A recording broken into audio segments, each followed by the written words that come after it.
So now that Minnesota Governor Tim Walz is Kamala Harris's official running mate, we thought we'd turn to some reaction from the Midwest. We turned to Nebraska's Dan Osborn, who's running as an independent for Senate. He was a union president in 2021 when workers went on strike at 4 Kellogg's plants, including his own. They were able to secure a huge contract that covered all 4 plants, and there was an announcement Tuesday that one of the 4 plants will shut down in 2026 as sales are down about 4%. So Dan, thanks for coming on. Let's start with Tim Walz. We have a guy from the Midwest who has focused a lot of his political career on delivering for working and middle-class families. I'm surprised the Democrats picked this guy, but I'm pleasantly surprised. What do you think? Yeah, well, I hate to disappoint you. I was just on News Nation, and I saw a statistic that, or a poll, 71% of people don't really know much about him. And I certainly land in that 71%. Really, the only thing I know about him is he is from Nebraska, I heard. So always got to root for hometown people for sure. But otherwise, unknown to me. So you're running for the Senate. What are you running on, and what do you think you're running as an independent? What do you think the major parties, the Democrats and the Republicans, are missing about the needs of working class people right now? Yeah, well, I served in the United States Navy. I served in the Nebraska Army National Guard. Haven't always been a political guy really until corporate greed came knocking on my door. You know, the company I was working for made record profits during COVID. The CEO gave himself a $2 million raise, and they tried to take from their workers. So we stood up for what we believed was right, and it opened my eyes to realizing that we can really make a difference in people's lives, regular people's lives. But this is a completely grassroots campaign, and what we're doing is we're going around talking to everybody in Nebraska. So these aren't necessarily my issues, but the top 3 issues that Nebraskans are concerned about is the economy. Number 1, people are hurting. Number 2, they're concerned about border security. Nebraska is a very big meat packing state. And number 3, it's got to be individual liberties. So Dan, I went and talked to a bunch of workers in Nebraska, just regular people, asked what they think about your campaign. And while a lot of people question whether or not an independent can win, I think your campaign is proving that people want that. People are sick of getting a lot of campaign promises from either major party that are not made good on once they get into public office. You hired 2 different groups, one that focuses on typically, right-wing polling or polling on the right, one that focuses on polling on the left. And they came together and they found that you and Deb Fischer, the sitting senator that you're running for the seat of, are neck and neck at 42% and 42%. Is this a race that is winnable for people that are wondering if an independent can win in the Senate?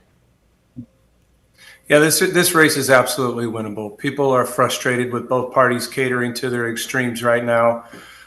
There's no Democrat in my race, so very unique in the fact it's just Republican versus independent.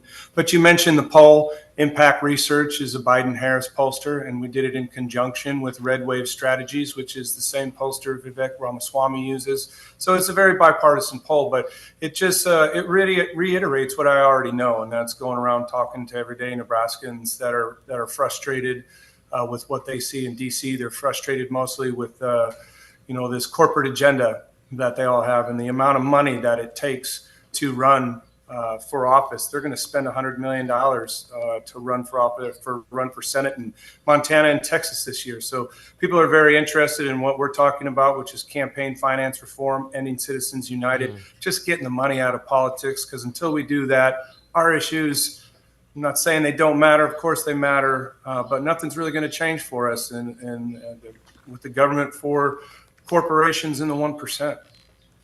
It seems like we've heard from many corporate leaders that they've made their peace with Donald Trump and at some points having an antagonistic relationship with him in the past, but he's promised, massive corporate tax cuts and has brought a lot of corporate leaders back into the fold.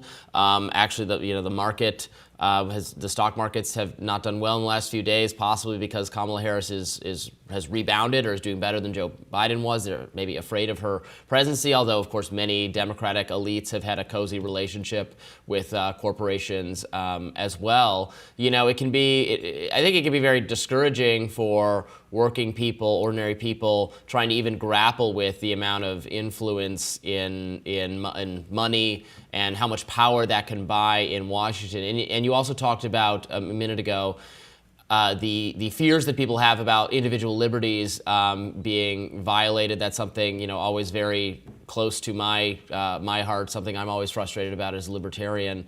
You know, what change do you hope to make, or what policies do you hope to be able to implement if you were to be elected? Yeah. So you know, you mentioned libertarian. I have a lot of libertarian viewpoints as well. I do believe a smaller government can be a better government. I always keep a copy of the Constitution here, and you know, in the Constitution, the cover of mine, you know, George Washington warned us of the two factions, and that's kind of what we got here today.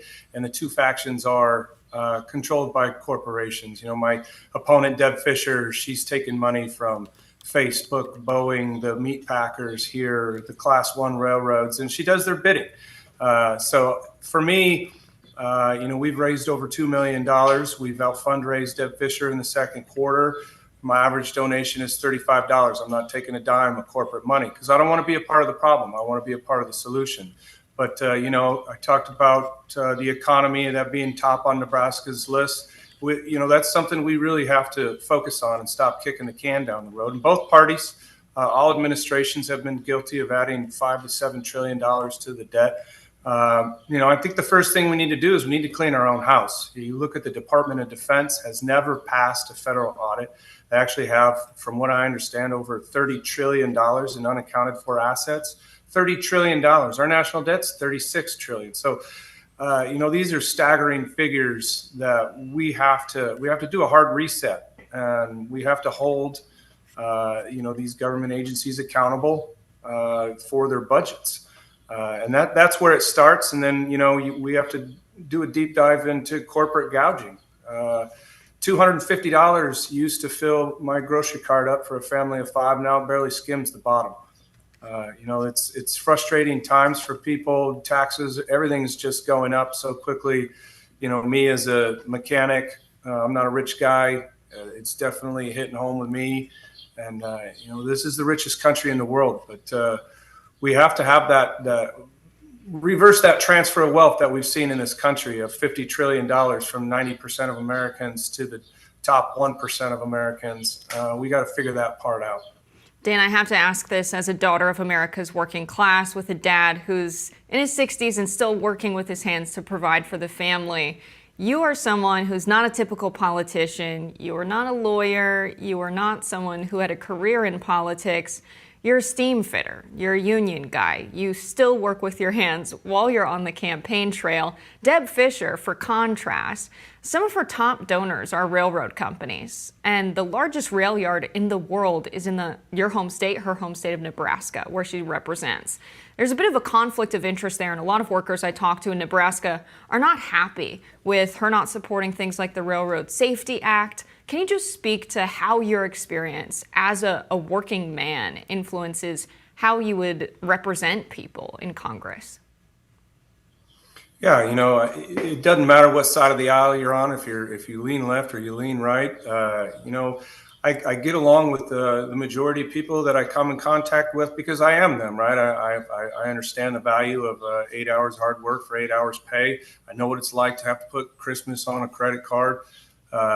You know, when you talked about the railroads, I did an event in Columbus, Nebraska, at one of the oldest taverns here in the state, and there's a rail line that goes right by it, and a train was coming by in the middle of my talk, and I stopped right there and I said, this is why we have to pass the Rail Safety Act. I mean, if one of those cars were to derail that close to a city center like that, Columbus has like 27,000 people. It's not a super small town. But it would be devastating. We've had 4 derailments here in Nebraska in just the last 2 months. One of them very close to an anhydrous plant.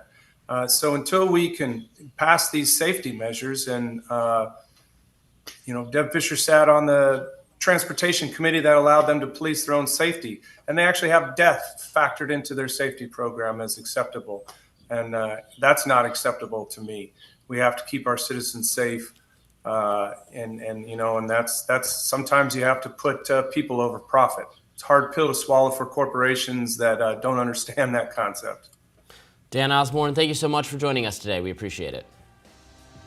Thank you. Thank you both.